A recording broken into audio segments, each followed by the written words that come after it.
Hey, what's going on, Guardians? My name is the Black Link, and today is the day Destiny 2 Beyond Light is finally out.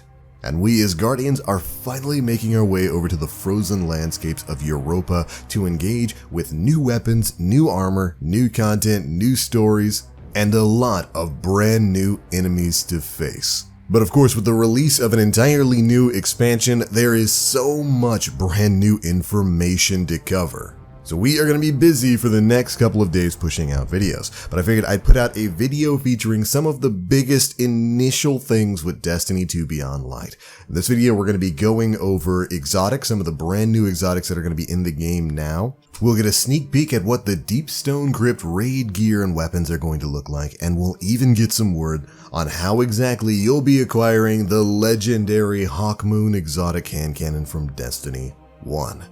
So, without any further ado, let's go ahead and dive on in and check out all of the brand new exotics we can see in Destiny 2 Beyond Light now. Alright, first up of course is the seasonal exotic, No Time to Explain. You could get this for pre-ordering the deluxe edition of Destiny 2 Beyond Light, and it's one we've seen a lot of before. Of course, this comes with the exotic ability Rewind Again. Precision shots and shots against combatants slowed or frozen by stasis will return to the magazine. That follows up with its exotic trait, Time Slip. At 10 stacks of Rewind Again, a small portal will open, shooting bullets from an alternate timeline version of this weapon. Precision hits will extend the portal's duration. Again, it's very much like the Arc Soul that Warlocks can spawn that will also shoot at enemies, but you can extend the amount of time that it's out there by getting precision hits. Very interesting.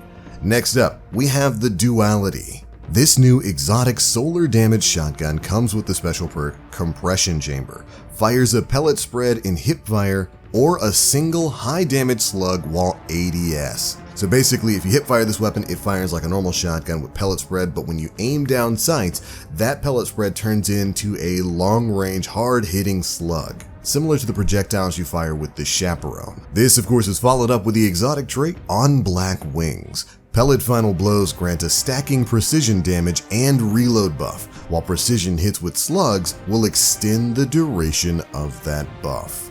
This is really interesting. Again, it's very much like the Chaperone, of course, which gets the precision kills and then extends its own accuracy and range and all of that kind of stuff. With this, you get some hipfire kills like a shotgun. It gives you that big precision damage and reload speed buff.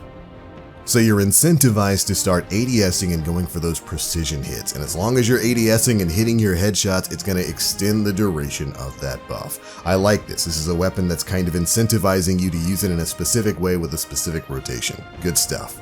Alright, next up, we've got the Cloud Strike Exotic Arc Sniper Rifle.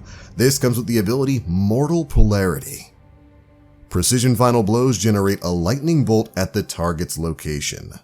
Again, this is another exotic we got to see in some of the Vidoc and exotic trailers we've gotten in previous weeks. It's basically kind of like Thunderlord, where Thunderlord summons down a bolt of lightning when you rain down shots on enemies. Precision shots will rain down a lightning storm. And that's pretty much exactly how its exotic trait reads. Stormbringer. Rapid precision hits create a lightning storm at the point of impact. Now, here's my hope. If these lightning bolts have as much stagger as Thunderlord's lightning bolts do, this thing is going to be a heavy-hitting sniper rifle. Here's hoping. Wouldn't it be great to be able to flinch enemies the way they've been flinching us as snipers for years? Alright, let's move on to the heavy weapons. First up, we've got the new Stasis Damage exotic grenade launcher, Salvation's Grip. This comes with the ability Cryo Cannon. With your primary fire mode, you can press and hold the fire button to charge and then release to fire the weapon. This weapon's projectiles create stasis crystals and freeze nearby targets. This is followed up with the exotic trait Flash Freeze. Charging this weapon increases the freeze radius and amount of stasis crystals created. So in this sense, it's almost kind of like the Jotun exotic fusion rifle, where you charge it up and then you release to fire and then it'll detonate and create stasis crystals and freeze all nearby opponents. Here's hoping it has less tracking than Jotun does.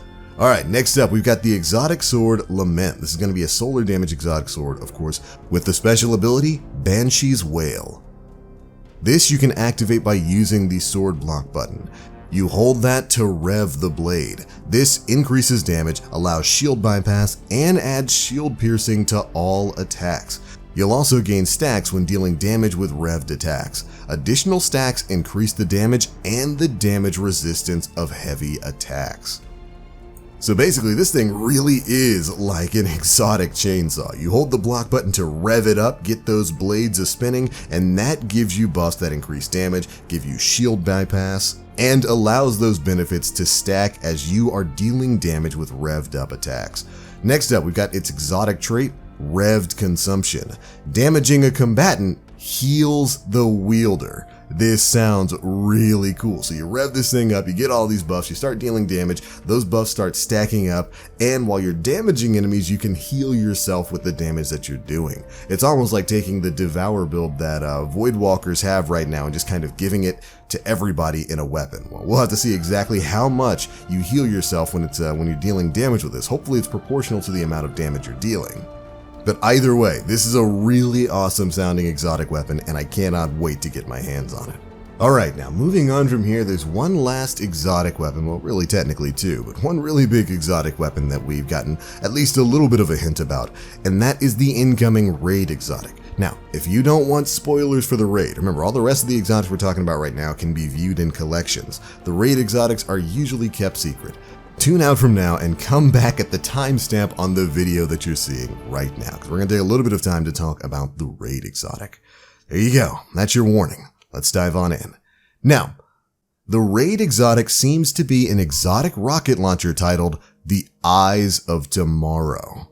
And while we don't have any more information on how exactly it's going to work, what its exotic traits and abilities are, this does line up with a pre-Beyond Light release leak that called the raid exotic being a rocket launcher and said it would function as kind of a mixture between the Gjallarhorn and the Wardcliff coil. So it's definitely going to be interesting either way to see exactly how this new raid exotic is going to work. Alright, moving on from there out of spoiler territory, well, into slightly lesser spoil territory.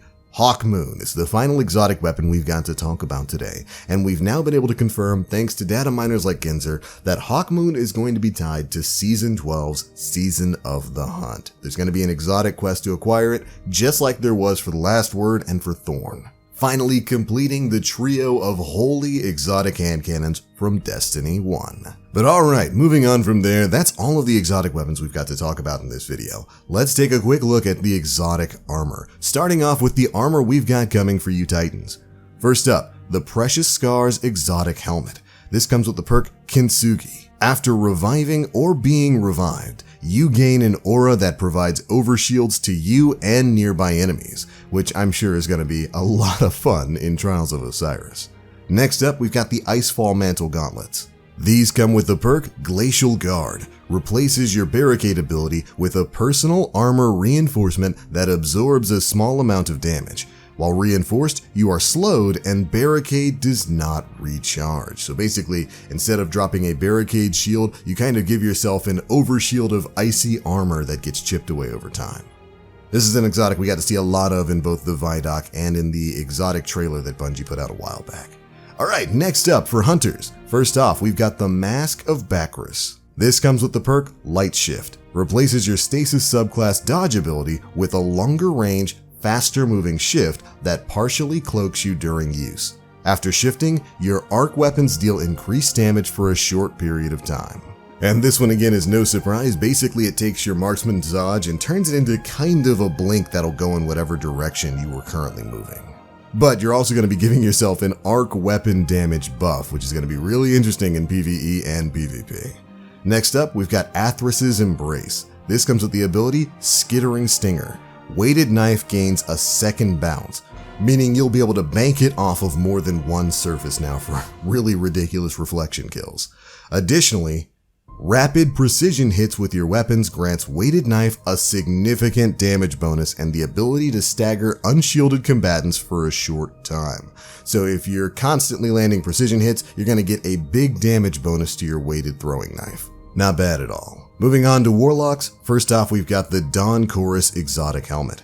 This comes with the perk Rites of Ember. Your Daybreak projectiles cause targets to burn on contact and deal more damage to them. All your burn effects last longer, and you gain a small amount of melee energy each time one of your burns damages a target.